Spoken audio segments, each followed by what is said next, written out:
এই দিদাস বাড়ি বাগেরহাট জেলার মোল্লাহাটে। আমি একজন সহকারী শিক্ষিকা। আমি দীর্ঘদিন যাবৎ মলদ্বারের সমস্যায় ভুগছি। মাঝে মাঝে ব্লাড আসে এবং পায়খানা কষা হয় এবং চিকুন আকারে পড়ে। মলদ্বারের ভেতর থেকে যেমন মাংস এসে মলদ্বারটা বন্ধ হয়ে যায়, এইরকম আমি দীর্ঘদিন ভুগছিলাম এই রোগে।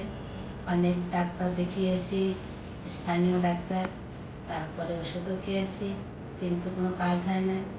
পরে আমার এক ভাই, তিনি ডাক্তার জওহরলাল সিংহের কথা বলেছেন। উনি ঢাকা থাকেন, ঢাকা সহযোগী অধ্যাপক মেডিকেল কলেজে। আমি ওনার নাম শুনে তারপরে খুলনায় আসি। Khulna gastro liver and colon rectum research সেন্টারে আমি আসেন সপ্তাহে।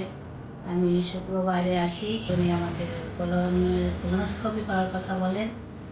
পরে সপ্তাহে আমি কিছু ওষুধ দেন, ওষুধ খেয়ে এসে সেই কোলোনোস্কোপি করি। কোলোনোস্কোপি করার পরে স্যার আমাকে বলেন যে অপারেশন করতে হবে, অপারেশন ছাড়া কোনো সুফল পাওয়া যাবে না।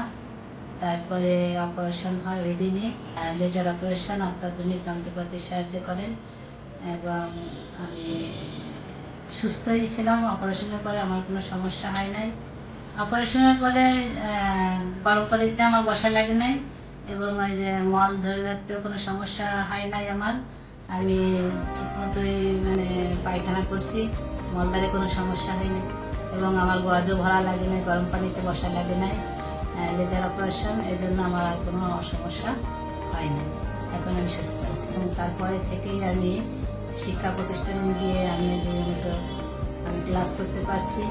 আমার শরীরে কোনো সমস্যা নেই এবং তারপরে 15 দিন পরে এসে আবার আমি চেক আপ করিয়ে যাই।